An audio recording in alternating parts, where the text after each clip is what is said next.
person to give an exhortation this month is Ben Joshua. So can you please receive him with a clap of praise. Good morning, everybody. Good morning. I actually had a presentation like last year, but yeah, I didn't have time to prepare, so I'll do it verbally this year. I hope everybody is feeling fine today. Yeah. All right. One moment.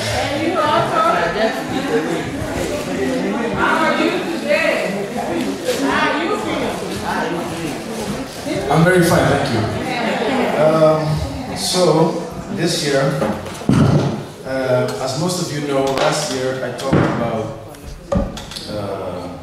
health and fitness and stuff like that. And this year I'm going to repeat almost the same exhortation because I find it necessary to remind everybody about these kind of things because they're very important.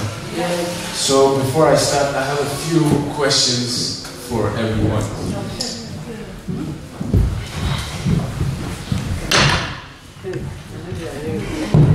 So, everybody knows this is a chair, right? Alright. So, how many of you are familiar with doing this after you come home from work? You're tired, even if you were home the whole day, you were taking care of the kids maybe, or cleaning the house. You know yourself. But, how many of you are familiar with this?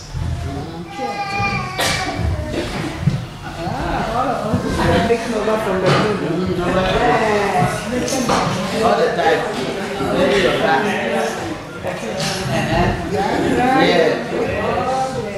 That position is what we take after a long day of work or anything we've done that we may think has made us tired. And yeah, so my question is, do you recognize that in yourself? Yeah. And the fact that you might take that position and be on your phone, scrolling on Facebook, scrolling on Instagram, scrolling on, I don't know what you use, but you might be looking at the time, and then the next time you look at the time, maybe an hour has passed, and that's the only thing you've done. That's an hour of your day that's gone. That's very serious. Very, very. But one thing I also want to ask you is, do you recognize the pose I just made? Yes. There is a rest, a backrest on every chair that you have to use. This is the right way to sit. But everybody sits like this. Mostly because we're on our phone, and if you keep your phone like this, you'll be tired after a while. So everybody just bends over. But that's pretty bad for your back, because your back has an S shape, and you actually have to maintain it to keep walking straight even when you're old.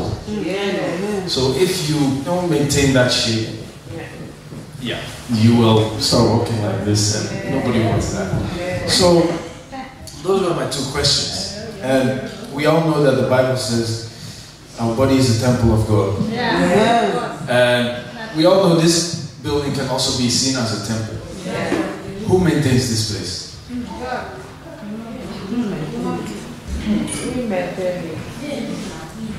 That's a question. Who maintains this place? We maintain this place. God will not come down and maintain this place for us. We can't. God will not pay the bills. If there's no bills being paid, this building will be knocked down and someone else will come and build on this place and maintain the place. So, knowing that, I will start my exhortation now. Fitness is possible at any age. Any age. Last year, you didn't see it well, but I showed you a man who started training at 65 years old, and now he's 73, but he looks like he's 20 or 30 years younger. And it is possible, but you have to do it yourself, knowing that your body is the temple of God, knowing that this place can also be seen as the temple of God. We can compare them both. Nobody will help you. You can ask God to make you look 40 years younger, but you will never look 40 years younger. You can do it, but you have to do it yourself. So, the Bible also says we have to take care of our temple. And taking care of our temple means a lot of things. Taking enough rest, building your temple, so doing fitness, eating right, and stuff like that. But those are things we neglect. One of those things, 3 things we neglect the most is the fitness part. I don't say go to the gym every day and become muscular or become something that everybody has to look at. No, it's just for your own health benefit. So, fitness will make you look good and stand out from the rest.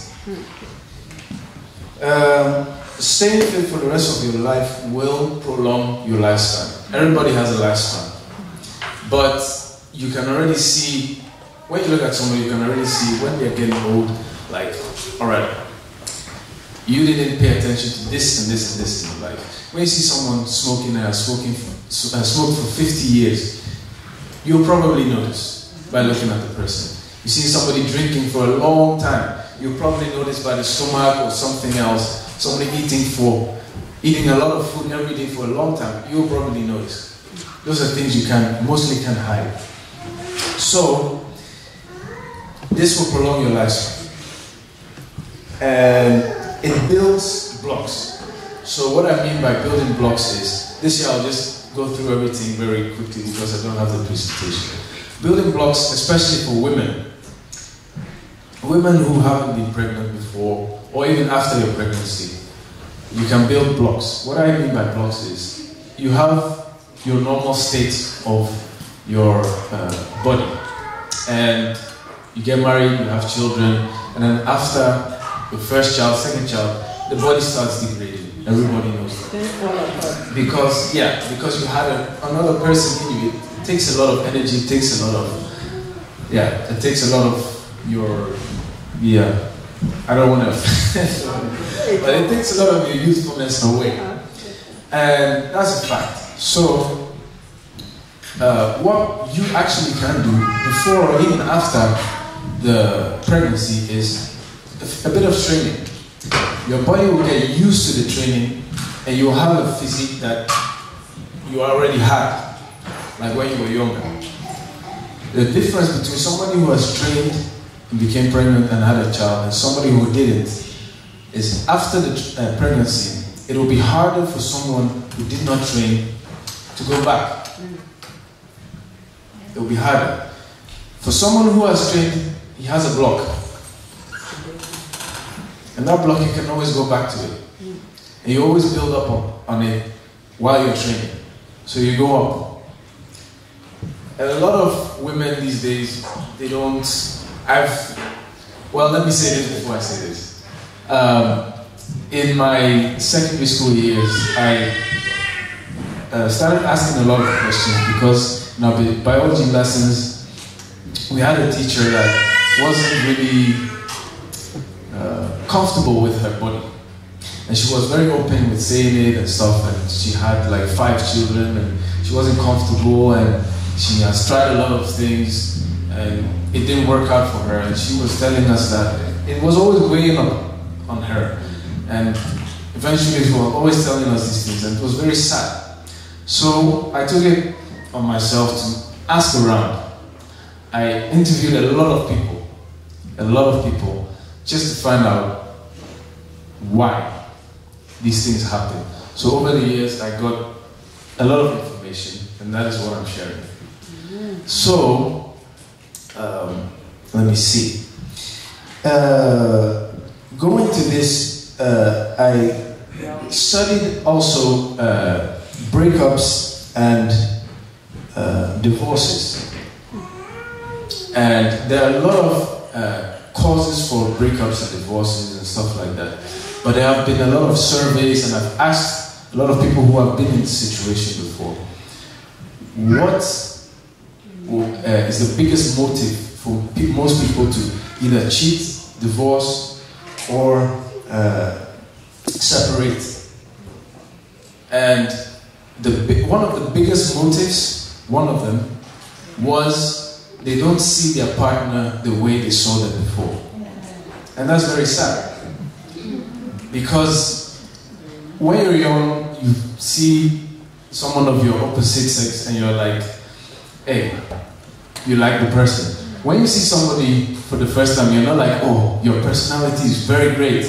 Oh, you're I don't know. You know, you don't see the person's mind. The first thing you see is what you see physically. And that, a lot of people might say, oh, no, you know, this, that, no. That's the first thing you see. Is the person's exterior. And that's where attraction comes in and stuff like that. So, after being married and you're happy and everything, not everybody has this. Don't get me wrong, not everybody has this. But in most breakups, a survey was done in America. It was a stadium full of like maybe 1,000, 2,000 men. And there was a panel of like 20 women. And these women had questions for all these men because they were fed up with certain stuff. And then one of the main questions was like, why do you give us less attention as the years go by? In the beginning, everything's like, oh, you're my honey, you're my this, oh, you look so good, this, that. 20 years later, none of that happens. And the 95% of the men answered the attraction. They lose attraction. Here's another question. Have you ever been in the city with your wife, with your husband, and you're walking, you're talking, and a handsome man or woman walks by. You look at your partner and you see them watching the person. You see them watching the person. No, this is true. You see them watching the person, and then their attention comes back to you. What the hell has that got to do with attraction? What goes through your mind when that happens? Sometimes you might say, why were you looking at a person? The answer you get is, I wasn't even looking. Oh, there's nothing. Oh, I was looking at the handbag or the trousers. But you know that person for a long time. So, it's attraction. What might be going through your mind is like, oh, you haven't been looking at me like that for like 10 years now, or 20 years. I don't know how long you might have been together. For anyone that this has happened to, you know yourself. But it is the truth. And it has to do with attraction. So fitness also helps with attraction. It makes you younger. It makes you younger. All these billionaires going for young girls. Why don't they go for 70-year-old women? These are facts. These are facts. Whether going for someone so young is wrong or right, these are facts, they are happening.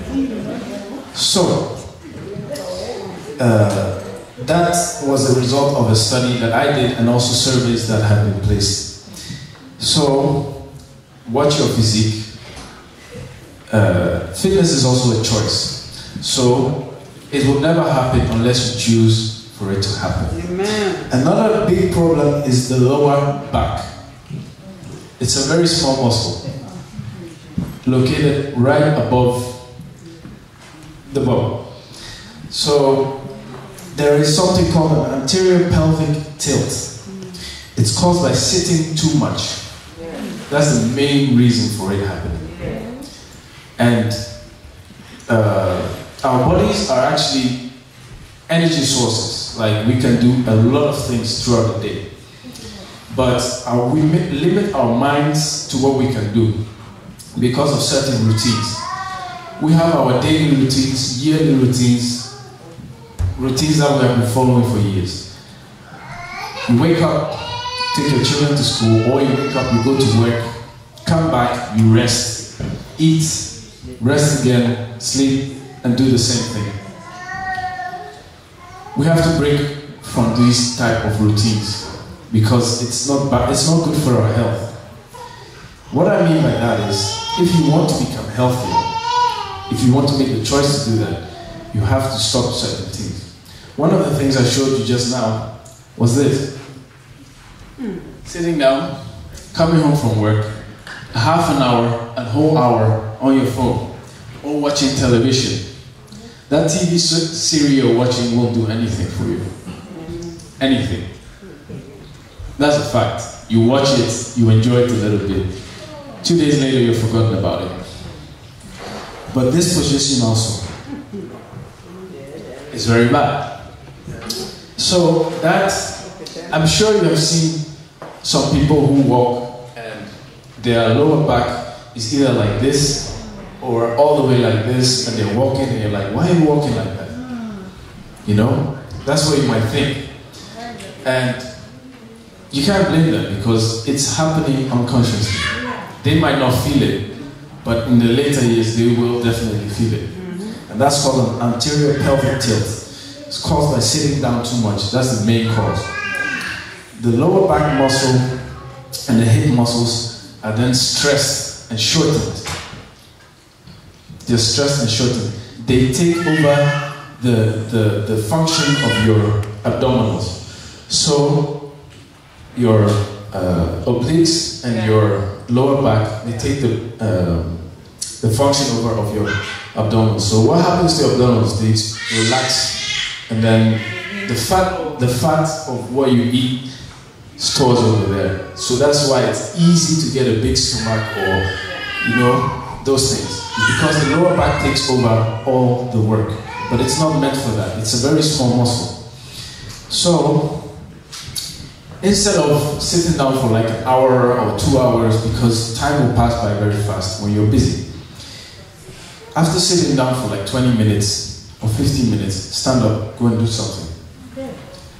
Even if it's just for 1 minute, the blood flow is needed over there. Sitting is not a natural position. Sitting on a chair. Our bodies are not meant for that. When you rest your arm on the table for too long, your hands will slip. Sitting down is not a natural position. You should never forget that. So, yeah. Second, obesity is a health problem that affects you from head to toe. It decreases your mobility and potential mobility. What I mean by mobility is you might have a lot of fat somewhere and you want to pick up something from the ground. You can't. You need someone to help you. You know? And potential mobility is, for instance, you're working somewhere and the job that you're doing doesn't require a lot of energy right now. But you're waiting for a promotion. And that promotion requires a lot more energy. A lot more energy. Of course, you'll be able to do it. But once you get that promotion, and they see that you are not as fast as maybe someone else, they will be thinking about that. They will really be thinking about that. I've been in that position before, being a supervisor where I worked before. These are things that they actually look at. And then after a year or two, they remove you from a position and put someone else who is more fit to do it. That's what I mean by potential mobility. Because in the future, you never know where you're going to be, what you're going to do. But you have to be able to do it if you want to do it. So, obesity shortens your lifetimes, your lifespan in most cases. It increases risks of cancer, such as breast cancer, prostate cancer, ovarian and colon cancer, cancer in the intestines.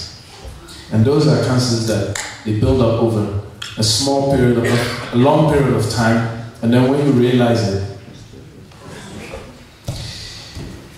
high blood pressure and cardiovascular diseases is what it also causes. Your heart has to work harder because glucose doesn't get absorbed into your cells that causes diabetes. So, one thing people don't think about is, your heart is a muscle. But after a certain age, it stops growing. That's the size you have for the rest of your life. So think about this. You are becoming bigger, obese and huge and big and, you know, your heart doesn't grow alone. It still has to work in the same rhythm to pump the same amount of blood everywhere. But as you're growing, your volume is becoming bigger and your heart is becoming small. It's the same size. Your heart is almost as big as your fist. If you make a fist and put it on your chest, that's how big your heart is. About as big as that. If you see someone that is very overweight and he puts his chest on his hand and you look at the body and heart ratio, you'll be shocked. That small muscle is trying to pump the blood everywhere. Don't forget that. Weight loss scams. I also want to talk about that.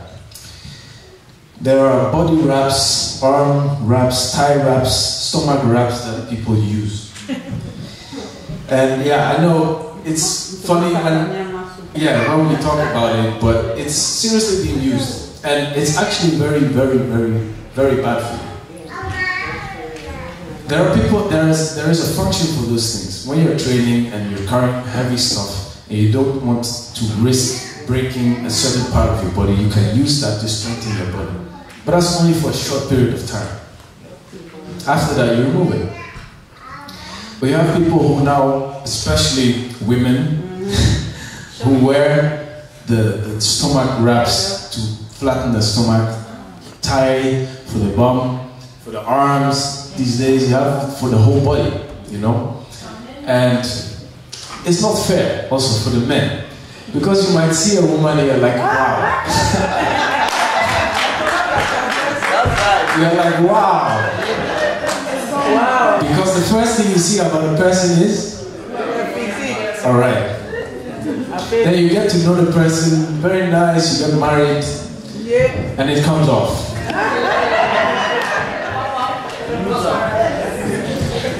I won't say no more.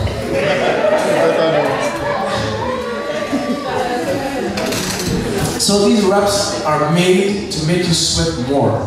While you're training, you have wraps that make you sweat more so that you lose weight faster. You have also a wrap that is made to strengthen your body while you're training, especially when you're carrying heavy weights. So unless you do those two things, you really don't need them. So, the last thing I want to talk about is nobody has an excuse not to train. Nobody. And this is a very bold thing I always tell people, which makes a lot of people angry also.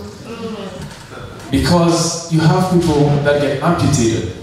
You have people that lose limbs, people that are handicapped maybe in their mind, but they work hard to compensate for their handicap.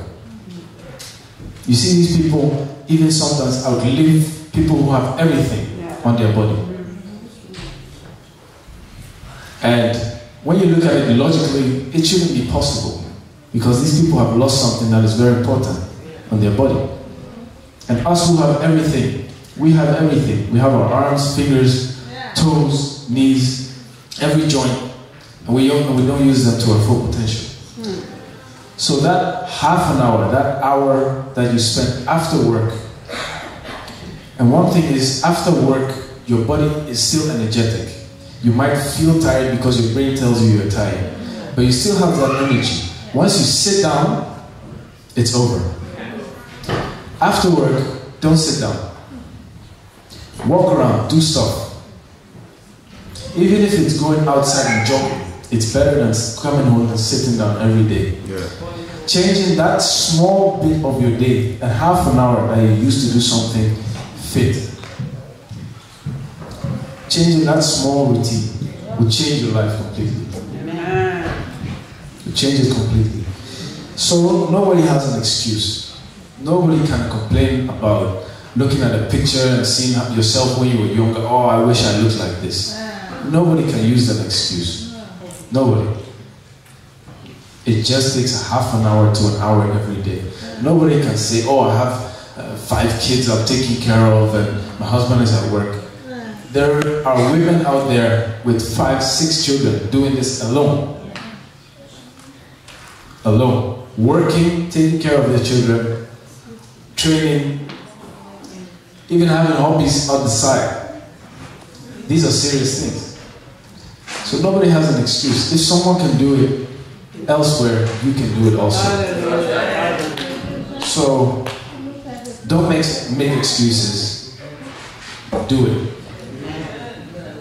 and it's only for your own benefit, so you will reap your own benefits. So that was my exhortation, very short, and I hope you It's very important to be healthy physically, because being healthy physically prolongs your life here on earth, and as you walk longer here on earth, you'll have more time to bring people to Christ. So continue to work on your health, not only physically but also spiritually, and that's why I would like to invite the bishop to come and give us a word. Please, spiritual things are very important, but if you don't take care of this container you are carrying, when the time comes, the spirit in you will leave and leave the container behind. Are you all understanding me? I used to drive very, very fast. And one day, one of our leaders driving with me is a Dutchman, sitting next to me, the general secretary. And we were very late. So I was doing my own thing. And remember, I was very young then too. So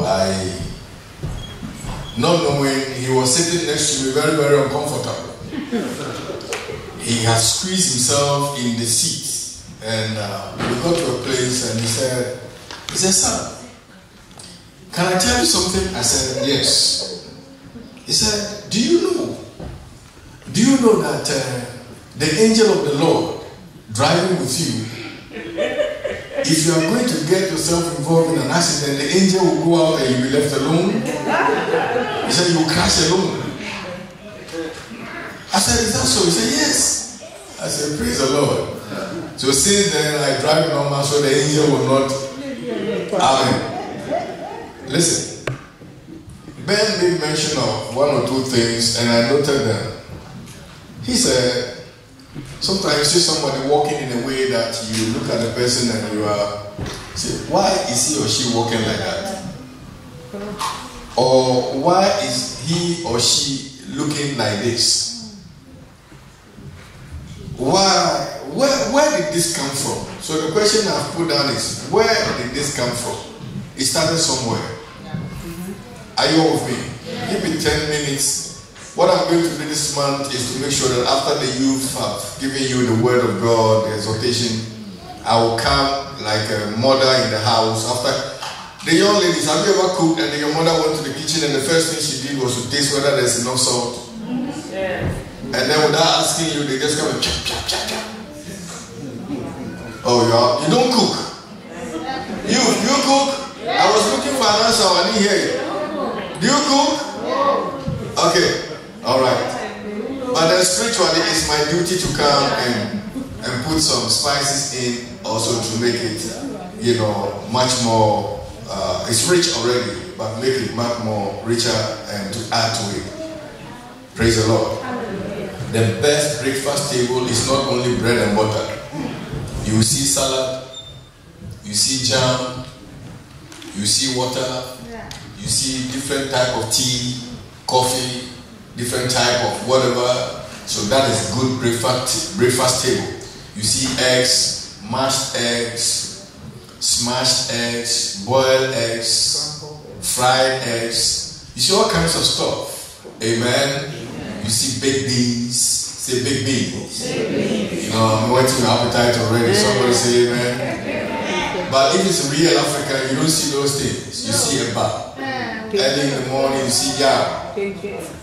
They don't even like potatoes. They like yam. They like watching.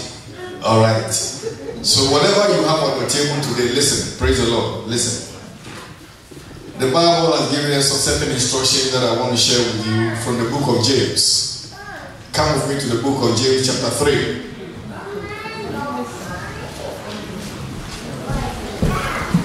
James chapter 3. Amen. When we look at James chapter 3 carefully, you realize that James was really hitting on what Ben was talking about today, but from a spiritual perspective. Amen.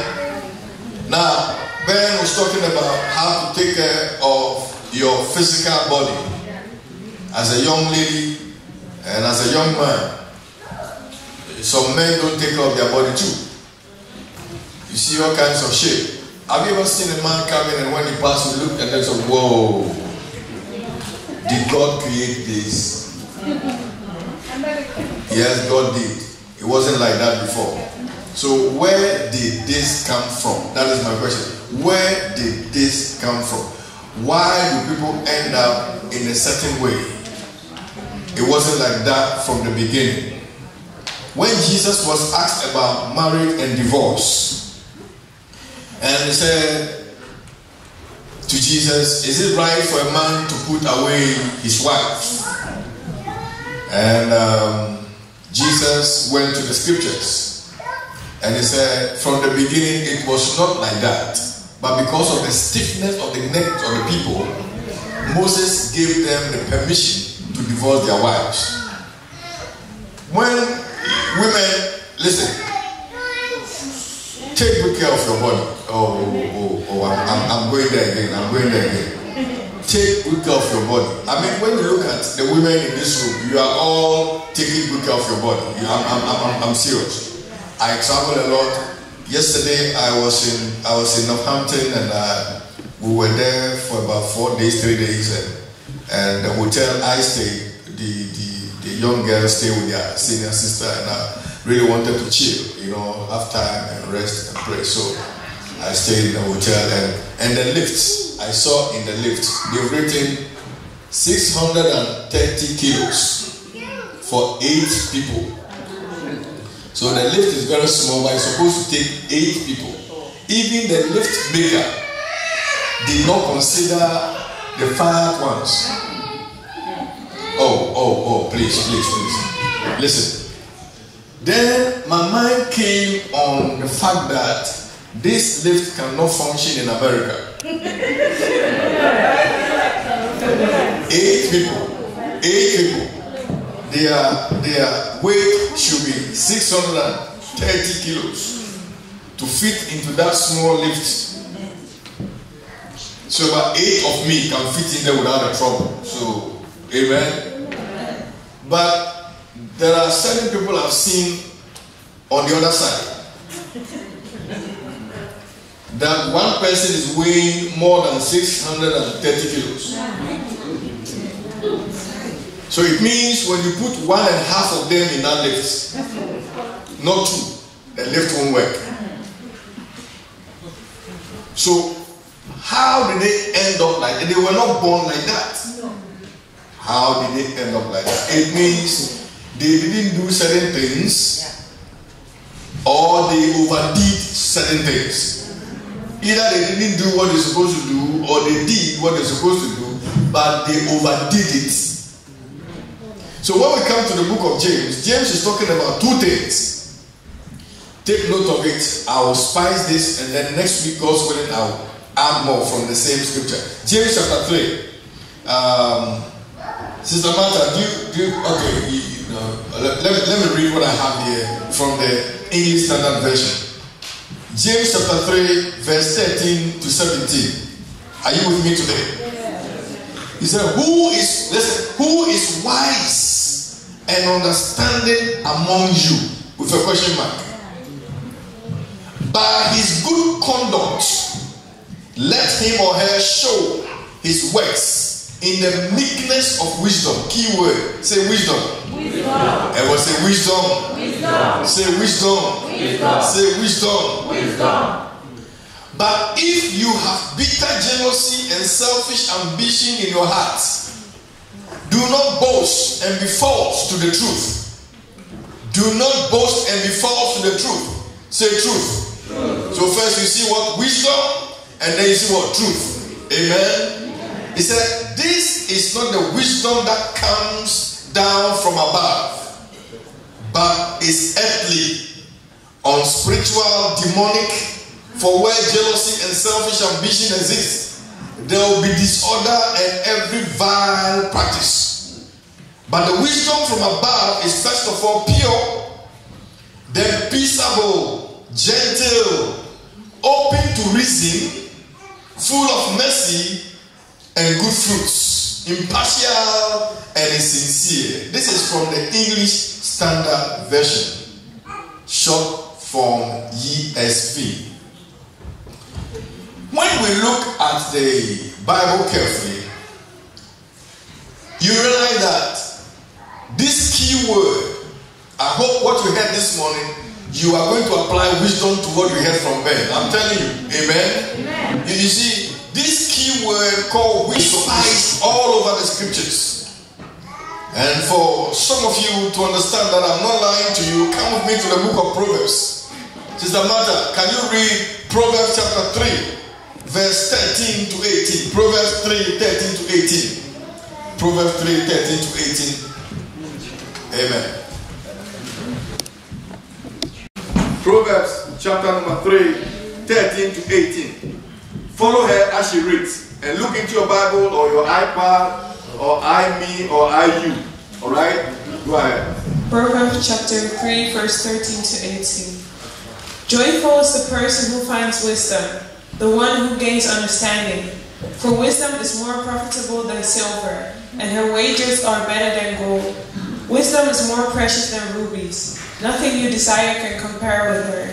She offers you long life in her right hand, and riches and honor in her left. She will guide you down delightful paths. All her ways are satisfying. Wisdom is a tree of life to those who embrace her. Happy are those who hold her tightly. Amen. Amen. Up to 18. Alright. So now you must understand this. You must understand this. You must understand this. Praise the Lord. That wisdom is the best spice. Why will the wisest man, let me repeat, why will the wisest man that ever lived as a king, okay, slot this into the book of Proverbs? The question is why? Why? The question you have to ask yourself all the time is why? Because if you don't ask the question why, you will end up in a way that, as Ben described, you end up having something that is not supposed to be. A big, fat. When I was young, I thought they said when you are fat, it's a sign of good living. Especially in Africa, when a woman is plumpy, a man is really fat, a big stomach, and you go to a party or you go to a gathering, people with big stomach, they give them big special seats because they look like they have arrived. I mean, huge, tall, big stomach. You know what I'm talking about? And then they come with their parachute, and they look like they are going to fly away. Remember the song? Ah, fly away, oh glory. They just look like they're going to fly. When you drop them from any helicopter, they will come and land because they are carrying parachute. And they look like it is the best way. Please listen. Something went wrong somewhere. And in order not for us to end up regretting our past, please, it is not too late to change. It is not too late to go to the gym. Anytime I go to Ghana, myself and Apostle Ante, we go to Makati Hill. Those of you know Makati Hill. If you go to Ghana, try to visit Makati. It's a place where the above average people are living. The rich, they are all living there, and well nurtured area. See all kinds of houses, nice gates. And they're all living on a hill. You can see them from far. But there is a hill there. It's called Makati Hill. The hill, it starts from, it goes very slow and then it becomes very steep. And every morning you see footballers and title holders, boxers and all kinds of individuals climbing that hill. Okay, they climb it. Some go 5 times, but I have adopted to go 3 times. After the 3rd time, I'm finished. I'm telling you, some can't do it in halves. So I try to do, the others will go 5 times, but I keep to my level. I go, and at a place you run, somewhere you walk, and then sometimes you walk fast. Listen, listen to this. I'll close very soon. On that same hill, are all these rich people. I'm talking rich people, politicians and powerful people with their children, their wives and their children. You hardly see any of them come out from their comfortable house through their well-fortified gates to come on the street and walk up a hill. They come out with their nice, beautiful, fancy cars and then they just drive on the hill. A hill that you can't change to tell, you know it's very steep. And sometimes they pollute those of us who are training with their exhaust fuel. And anytime they pass us by, the thought that comes to my mind is some of them, you see them in their car and their belly is already hitting their steering wheel. I'm talking about men. Okay? And I'm wondering, so can't they have wisdom? One morning to wake up and know that they are killing themselves with the lifestyle they have. They have what it takes to bring them to the level where they will live long, but they are enjoying the easy life. And this kind of wisdom they carry is not right, but they think they are smart. Or sometimes when you don't get out of the way, they want to knock you with the car. So you have to get out of the way before they get out of their cars. Whilst we are sweating. Hello? So at least I've got something to do when I go on pension. When I get back to Ghana, I sit under my mango tree. I'll do exercise. Tap your neighbor and say, this is wisdom. This is wisdom. Sometimes you think because you're a Christian and you speak in tongues and you read the Bible and you pray, that is enough. Forget it. You see, Paul said to Timothy, bodily exercise profited a little, but you need it.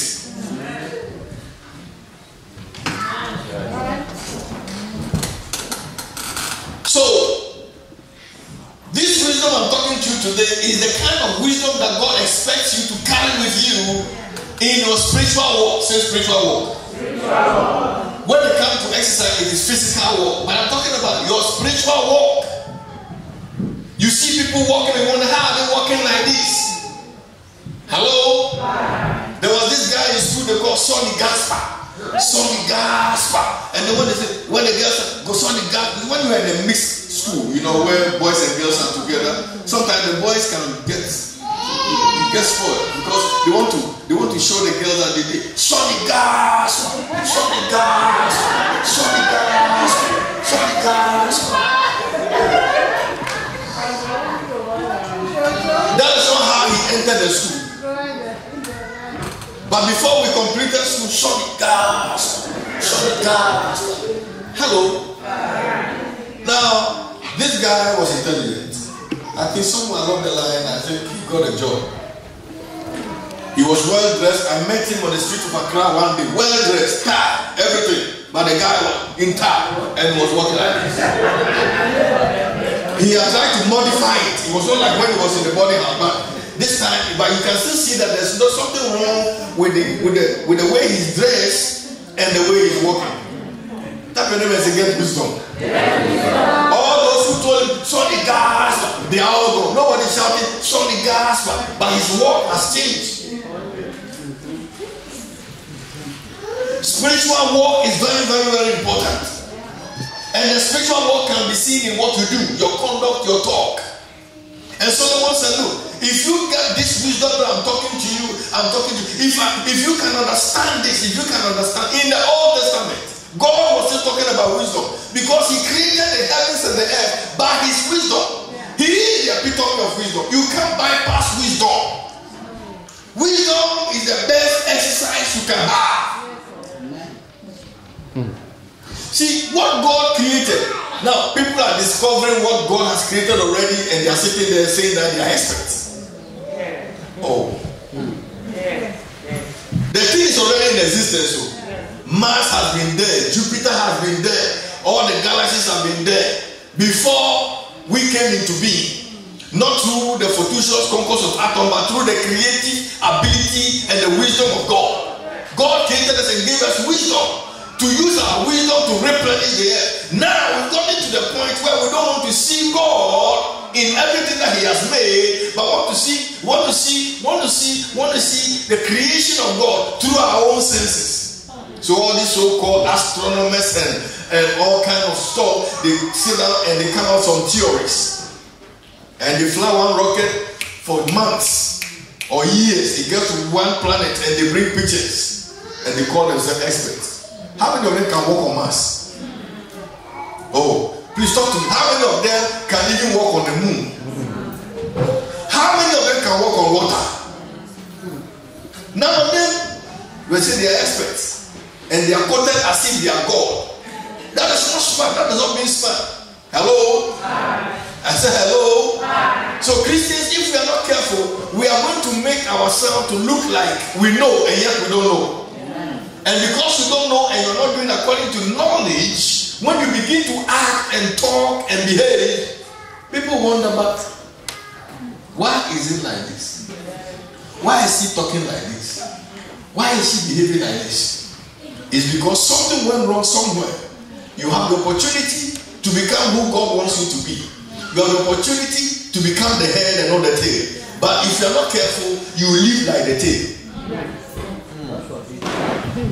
I know God forbid we say it all the time, but God can only forbid what you allow wisdom to create in you. You see, wisdom is like a firewall. It will stop all the nonsense and all the foolishness. Are you hearing what I'm saying? Wisdom will make you ask questions. Ask yourself certain questions and say, why am I doing this? Is it wise? Amen. I have some few questions I'll put down. Wisdom will make you ask the question, amen, what is the wisest thing to do in this situation? Is it wise for me to go or to stay? Is it wise for me to react or not to react? Is it wise for me to talk and not to talk? So Solomon said there's a time to talk, wisdom, say wisdom. And there's a time to keep quiet, be silent. It's not everything you see that you talk. Sometimes you have to process in your wisdom, why did it happen like this before you talk about it? Oh, have you ever tried to shut your child mouth? You say, shut up, shh. Because you're trying to help the child to learn to process things before talking about it. Hey, you are not doing it. You better start. Because children talk. I said, children talk. This mouth was hit by my mother several times. Pa! By the third time, I learned not to talk quickly.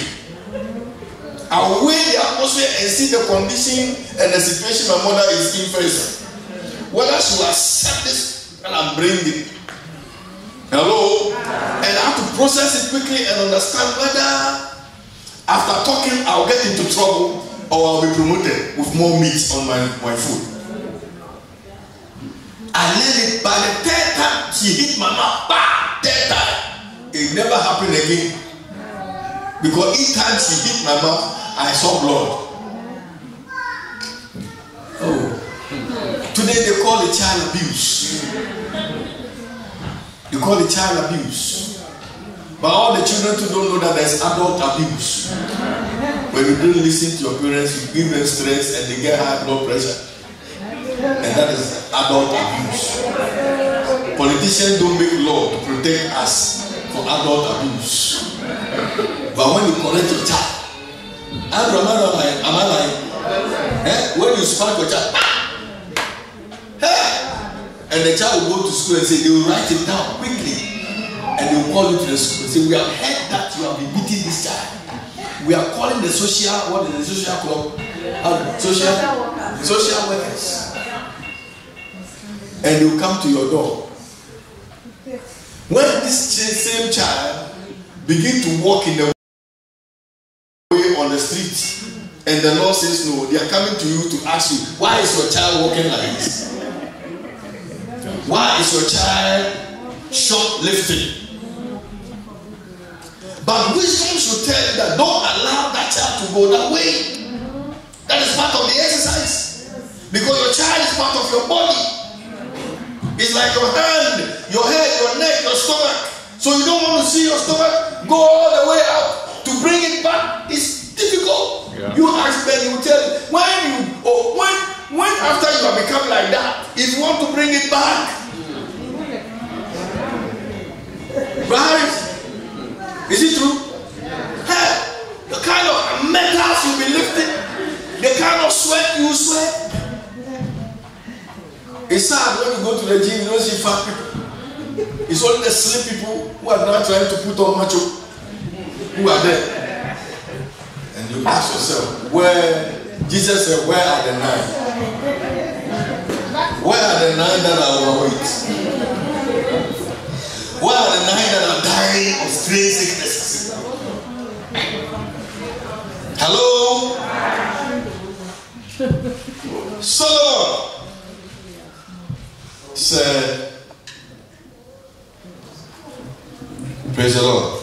That's verse 13. Happy is the man that findeth wisdom. Happy is the woman that findeth wisdom. And the man that getteth understanding. Understanding. Wisdom and understanding, they work together. They work together. You can't see one. And so by God's wisdom, he created the world. By his understanding, he realized that if he does not create the force of gravity, we'll be floating in the air.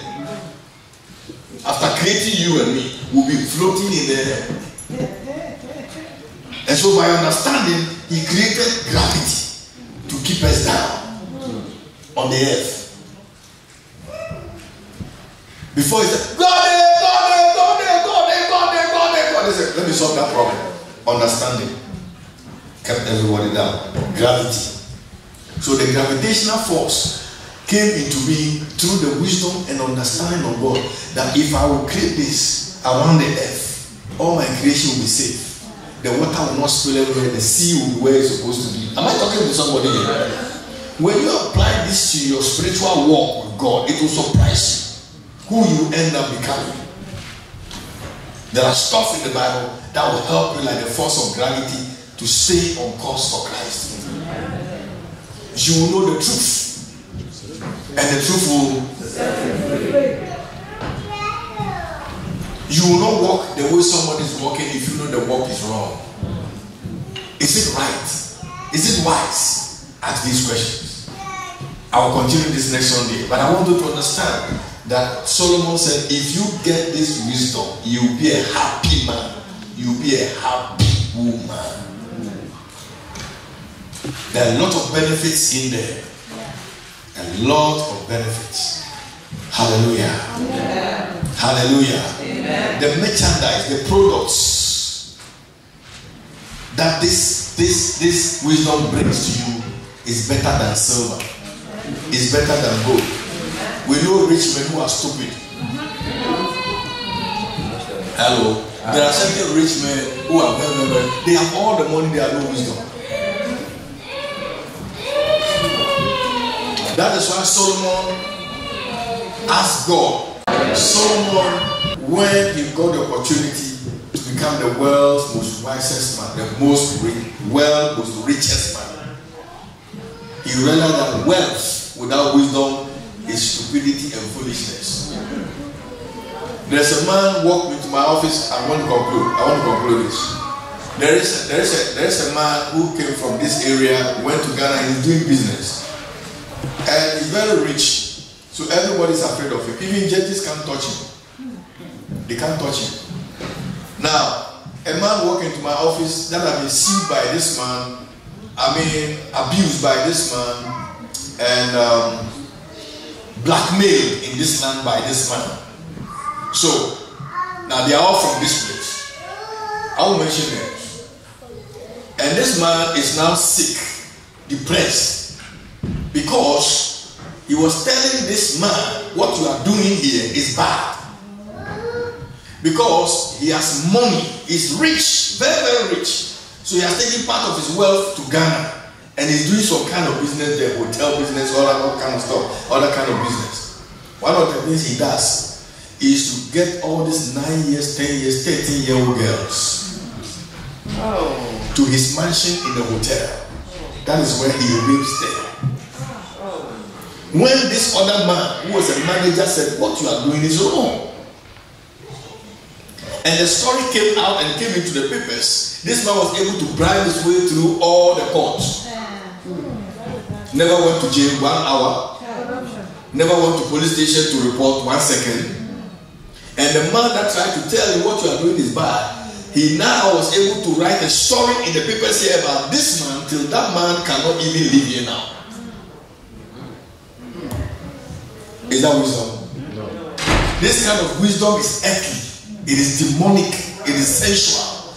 It is what James is talking about. We'll go deeper. Brothers and sisters, don't jealous somebody. Don't envy somebody. Especially when you see the person, somewhere that you think you want to be. Your wisdom, the wisdom of God can get you there. Yeah. Ask yourself, how can I get there? What is the wisest way for me to get up there? There's always a shortcut and a long cut. Shortcuts are dangerous.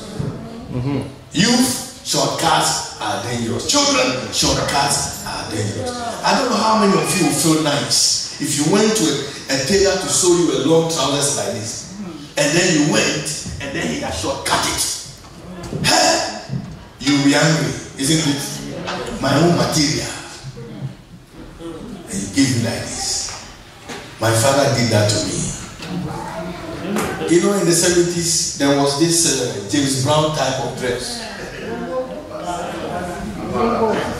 High waist. Your waist is from here to here with about 6 buttons. Are you funny? Are you looking at me like this? Some of you have got bald hair. You understand what I'm talking about? Especially the men. It was like and then it was the fashion of the time. So my mother gave me a nice material, and I went and I measured me by 40. At the age of 15, 16, by 40, because when you are coming, the thing must sweep the floor. You see, and everybody know that you too will there. And then you get a guarantee shoe. The shoe is like this. So when you are short, you become tall. First of all, my father bought me a shoe like what I'm wearing.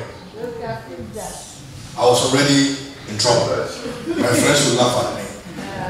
Then he passed behind me and went to the tailor to check what I have done. He told the tailor to sew the thing like what I'm wearing now. The tailor reduced by 40 to by 40. When I went for the material, I didn't want my father to know it. So what I did was, they wrapped the thing, I didn't open it.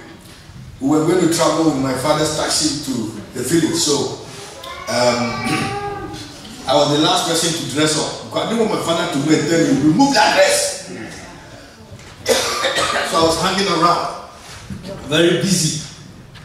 My earthly wisdom, very busy, clean everywhere, trying to show my father I'm a good boy.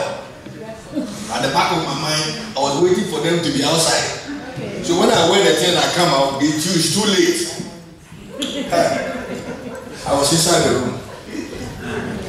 My father dressed. Now he knew what he had done. Father's wisdom. He was watching me. I wear my shirt, my trousers, I'm not wearing. Then they went out with my sister Vero and they were waiting for me in the car. He said, sir, when you finish, close the door and bring the key. I said, yes, sir. I went and took the trousers. When I put my leg in, it was hardly coming out. The thing has been reduced to nothing. Hello. Now, one day to Christmas, all shops are closed. Even the second-hand shop is closed. Where do you go and get trousers? That's the only trousers I have to wear. And I wore the trousers, brothers and sisters. Now, for me to come out is a problem. Because everybody is waiting out there, and when you wear that kind of trousers, when people meet you, they bah, bah, bah, bah. It means the mouth of your trousers look like a gun. It's not big enough. So I came out and I passed behind someone. I was trying to dodge everybody. Unfortunately for me, all these young men in the area, you for listening, I fell into their midst. trying to dodge. They all went to the ground. Cowboy foot. I wept. Now the question is that I wanted a big bar. I ended up having a small bar. Hello. My father did that too. Sometimes God knows what is best for you. He was trying to keep me in line, not with the way everybody is doing. He said, "You are my son. You behave the way I want you to behave." He kept me in shape. Somebody met me with a chalk. Say chalk. I was doing this with chalk. Say chalk. You know chalk? How do you call chalk? Chalk. They want to write. Kite. Hey, I didn't know. Kite. Just standing there like this. Say kite. Somebody slapped me. You are learning to smoke. Hey, you are smoking. I said, he said, you are learning to smoke. I'll tell your father. I went and held the foot of the man. I said, Chief, if you tell my father, he will kill me. Do you know that even though I held the man's feet, he still Nicodemus passed by. He said, "This boy, watch him, watch this boy, watch this boy. He's smart, but he's trying to be stupid. You know what? I saw him. I saw him smoking. I said, Papa, no, I was not smoking. I was holding chalk. Hello. That is why I don't smoke. Hello. Brothers and sisters, there's two kinds of wisdom. We'll go further next Sunday. God bless you. Shall we stand and pray?